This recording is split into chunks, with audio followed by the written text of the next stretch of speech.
Hai Dirayakta, kembali lagi bersama aku Livia Ririn. Hari ini kita akan sama-sama belajar untuk materi AKSK pertemuan ke-6. Jadi kita akan belajar audit siklus penjualan dan audit akun receivable. Nanti kita akan pelajari test of controls dan cycle dan substantive test of action.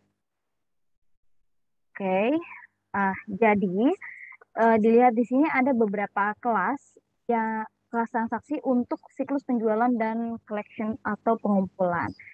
Yang pertama ada sales, ini terkait dengan cash dan akun sales itu sendiri. Lalu ada cash receipt atau penerimaan kas. Lalu ada sales return and allowances, ada write off atau penghapusan, uncollectible accounts atau utang tak tertagih. Lalu ada estimate bad debt expense atau BDE ya. Ini 5 kelas kelas transaksinya. Nah, ini gambar dari siklusnya. Kita sudah familiar ya sama akun ini karena kita sudah pelajari di pengakuan pertama. Di sales bisa kita lihat ini sales ini ketika penerimaannya kas tunai, maka itu akan langsung masuk ke cash in bank. Tapi ketika dia penerimaannya sales on account, artinya dia ada utang timbullah utang, maka pejalannya akan timbul piutang.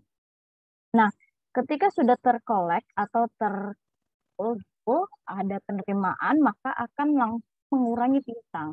Dia akan masuk cash di penerimaan kas. Nah, penerimaan kasnya dicatat di cash in bank.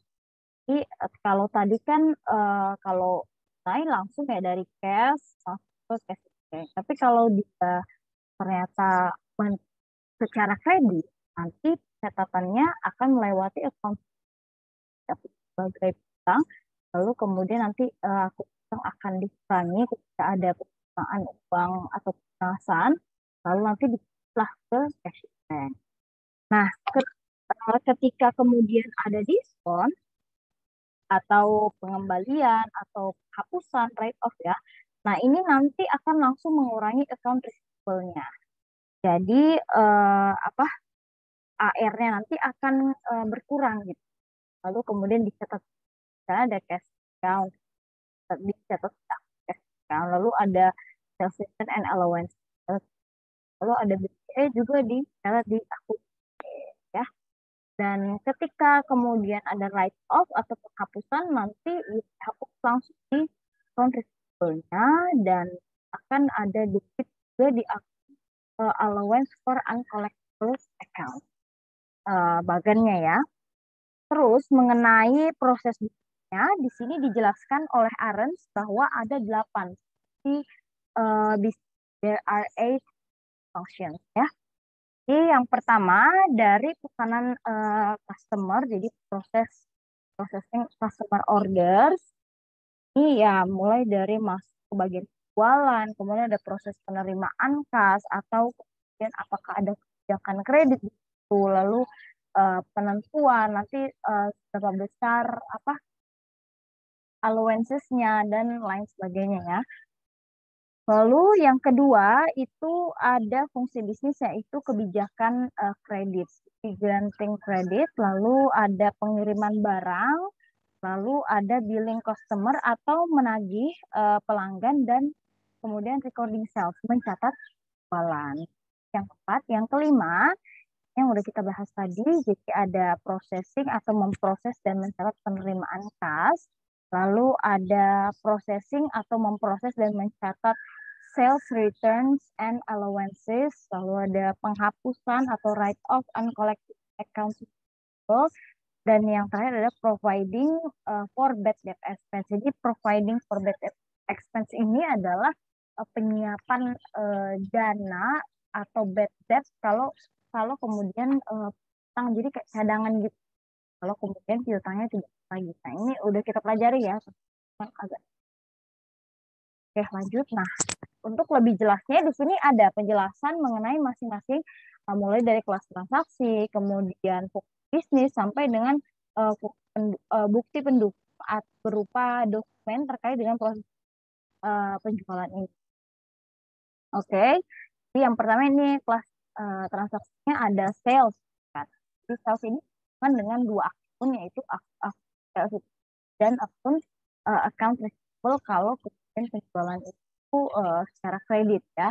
Lalu bisnis fungsinya adalah bahwa mulai dari customer order, kemudian ada kebijakan pemberian kredit, sampai dengan nanti prosesnya dan recording of sales-nya. Nah, ini beberapa dokumen yang digunakan pada kelas transaksi sales. Sales order, customer order, or sales order, sampai ke multi statement ya. Lalu selanjutnya ini kelas cash receipt atau penerimaan kas ya. Ini berhubungan dengan akun cash bank dan account receivable kalau tadi dia lewat penjualan secara kredit. Nah, cash receipt ini apa? Cash receipt ini adalah proses atau memproses dan mencatat penerimaan kas masuk. Nah, dokumen yang diperlukan ada remittance invoice, of cash receipt, dan sampai cash or selanjutnya kelas sales return and allowance, hubungan dengan akun tentu saja cash return and allowance, lalu account receivable juga. Nah, sales return dan allowance ini proses bisnisnya adalah memproses dan mencatat si sales return and allowance. Dokumen yang digunakan ada credit memo dan sales return and allowance journal. Lalu ada write off atau penghapusan yang tak tertagih, uncollectible accounts, account yang berhubungan saja account receivable juga, dan allowance for uncollectible account. Nah, bisnis functionnya adalah penghapusan atas piutang-piutang tak tertagih dari ya. Dokumennya adalah uncollectible account authorization form dan ada general journal. Lalu yang terakhir, yang selanjutnya adalah bad debt expense. Ini bad account-nya yang berhubungan ada bad debt expense dan allowance for uncollectible account. Nah, ini business functions-nya adalah providing for bad debt expense. Dokumen yang diperlukan adalah general journal. Oke. Nah, kalau kita lihat di tabel ini sudah kita bahas ya di pertemuan sebelumnya. Jadi untuk test of controls and substantive test, kita akan melakukan beberapa tahapan ini. Misalnya nih, untuk understanding internal control untuk sales, sebagai auditor akan melakukan inquiry atau wawancara atau inspeksi, gitu ya. Dan beda dari tes kontrol, itu jadi melakukan tes determinasi. Ini terkait dengan internal control perusahaan, apakah kemudian ada celah atau tidak gitu ya untuk fraud atau kesalahan gitu atau mungkin kecurangan. Nah, jadi kita kemudian akan mendesain nih sebagai auditor akan mendesain kontrol yang baik dan kemudian substantif tesnya seperti apa. Jadi mulai ada desain audit procedures, ada sample size, ada item to select, dan ada timingnya. Next, ini untuk mengetahui bagaimana auditor ketika dia menggunakan informasi yang diperoleh dalam pemahaman internal kontrol kliennya. Jadi nanti kita akan bandingkan dengan audit prosedurnya. Nah, kita ulang sedikit ya. Di sini ada key controls untuk sales. Yang pertama tentu pemisahan tugas dan kewenangan untuk membatasi adanya celah atau kesempatan kecurangan atau fraud. Ya, jadi pemisahan tugas dan kewenangan. Lalu ada proper authorization. Jadi ini khusus untuk allowance piutang yang tidak tertagih. Lalu ada pre-numbered document. Ini biasanya untuk sales itu kan ada billingnya ya. Nah, nanti kita sebagai auditor bisa melihat nih apakah dari nomor billingnya ini ada yang kurang atau kemudian atau mungkin tidak urut. Jadi kita bisa tahu apakah si billing tersebut ini adalah transaksi fiktif atau bukan ya. Lalu ada monthly statement dan ada internal verification prosedur atau prosedur verifikasi. Nah, selanjutnya ini masih terkait dengan metodologi untuk merancang pengujiannya. Di sini disampaikan bahwa auditor ketika melakukan penilaian pengendalian internal sebenarnya itu akan berhubungan dengan apakah perusahaan itu ada defisiensis ada defisiensis ya sih sehingga auditor kemudian bisa mengidentifikasi nih atas hal tersebut. Dan di sini untuk masing-masing key control tersebut, auditor akan menentukan langkah-langkah untuk mendesain key control tersebut. Lalu kemudian ketika dia melakukan verifikasi atas desain yang udah dia buat tadi, apakah ini hasilnya sudah efektif atau masih belum efektif.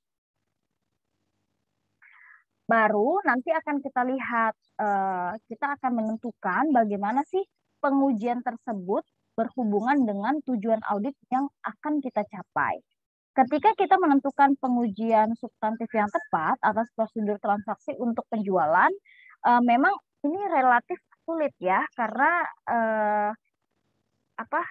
ini merupakan data yang sangat bervariasi ya, tergantung pada keadaannya. Jadi memang untuk audit ini memang agak sulit karena memang dia data.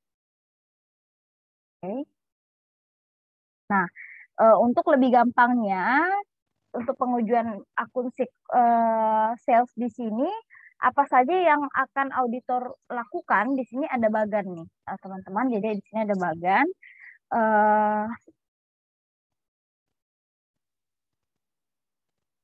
Dimulai dari di sini ada customer order. Nah, jadi barangnya itu dikirimkan ke customer, kemudian kita akan terbitkan billing, kemudian akan mencatat sales gitu ya, mencatat sebagai sales. Lalu kita akan melakukan pengujian ini. Lalu kemudian terbitlah dokumen namanya shipping dokumen, lalu kita ada invoice, dicatat juga di jurnal penjualan ya. Nah, kita kemudian sebagai auditor akan melakukan pengujian completeness, apakah sudah lengkap, dan kemudian occupancy atau daftar untuk menguji asensi-asensi yang kan. Nah, baru kemudian kumpulan dari sales atau transaksi penjualan ini akan kita lihat ada atau tidak di general ledger-nya gitu ya. Oke, next. Nah, sekarang terkait dengan sales return dan allowance, kalau kita bandingkan, ini saldo sales dan allowance ini akan signifikan beda, jelas ya. Yang beda, yang pertama tentu angkanya atau materiality atau materialitasnya. Nah, perbedaan yang kedua itu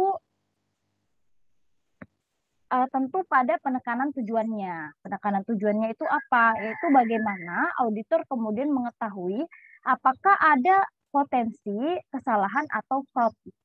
Itu adalah tujuan yang harus ditekankan. Nah, terus kita lihat bagaimana auditor kemudian menggunakan metodologi yang, teman-teman maaf, kita lanjut di part kedua ya untuk yang bagian ini.